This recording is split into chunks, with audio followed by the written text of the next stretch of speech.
Friend आज हम लोग पढ़ेंगे शुक्राणु, ठीक है, स्पर्म।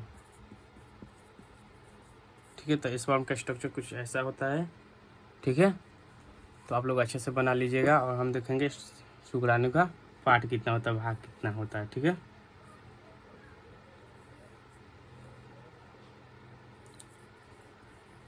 ये हो गया शीर्ष भाग, ठीक है। ये हो गया ग्रीवा, नेक, ठीक है। और ये हो गया मध्य भाग,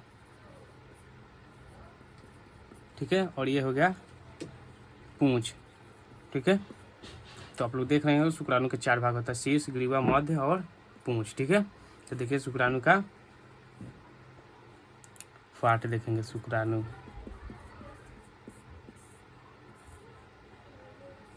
शीर्ष होता है, ठीक है।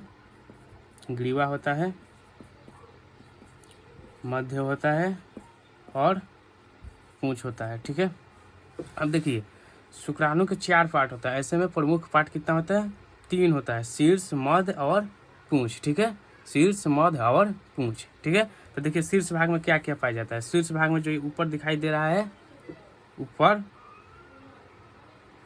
टोपीनुमा संरचना, इसको क्या बोलते हैं, एक्रोसोम। क्या बोलते हैं, एक्रोसोम, ठीक है।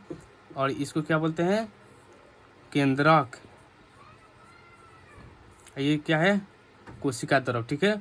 और यहाँ पर जो पाया जाता है ग्रीवा वाले भाग में, तो ये में होता है सेंट्रोसोम तारक केंद्रक। क्या होता है, तारक केंद्रक, ठीक है।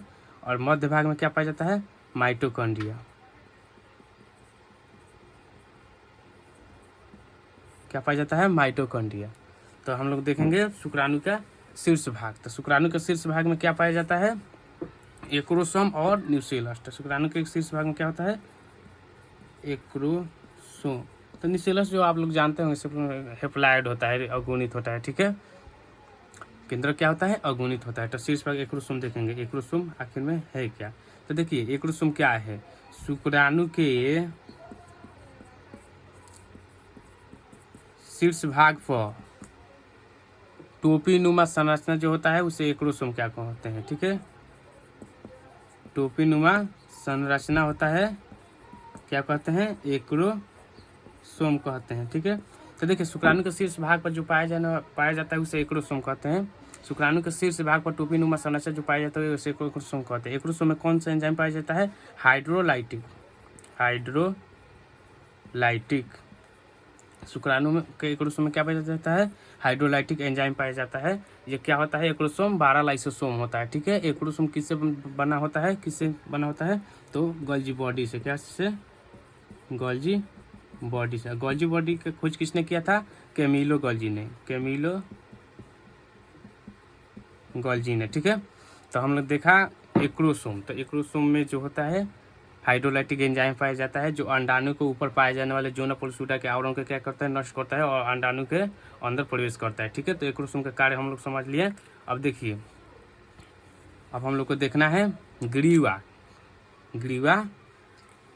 तारक केंद्रक, ठीक है। तारक केंद्रक, ग्रीवा जो है यहाँ पर तारक केंद्रक है, 2 जो होता है तारक केंद्रक होता है। क्या, तारक केंद्रक 2 नंबर, ठीक है। तारक केंद्र क्या होता है, तो देखिए जब निषेचन का समय होता है, निषेचन के समय जो होता है शुक्राणु से एक तारक केंद्रक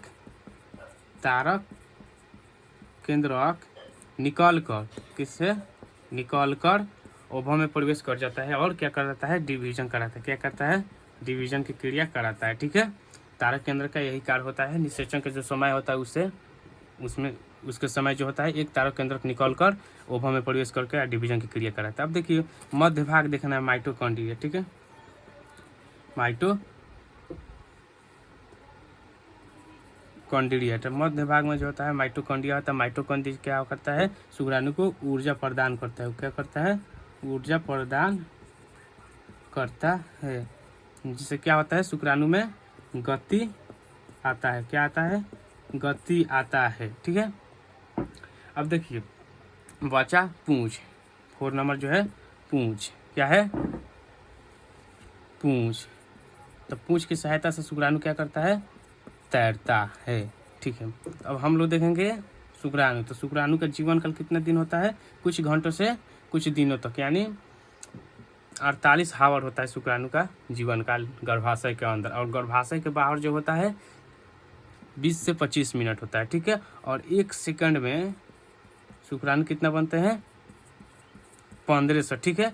और देखिए शुक्राणु जो होता है, एक स्त्री को प्रेग्नेंट करने में शुक्राणु कितने चाहिए? कम से कम 20 लाख, ठीक है, ठीक है। और शुक्राणु का जो होता है आकृति जो होती है, आकृति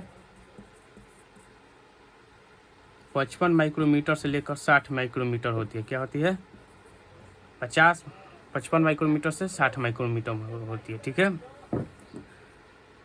अब देखेंगे हम लोग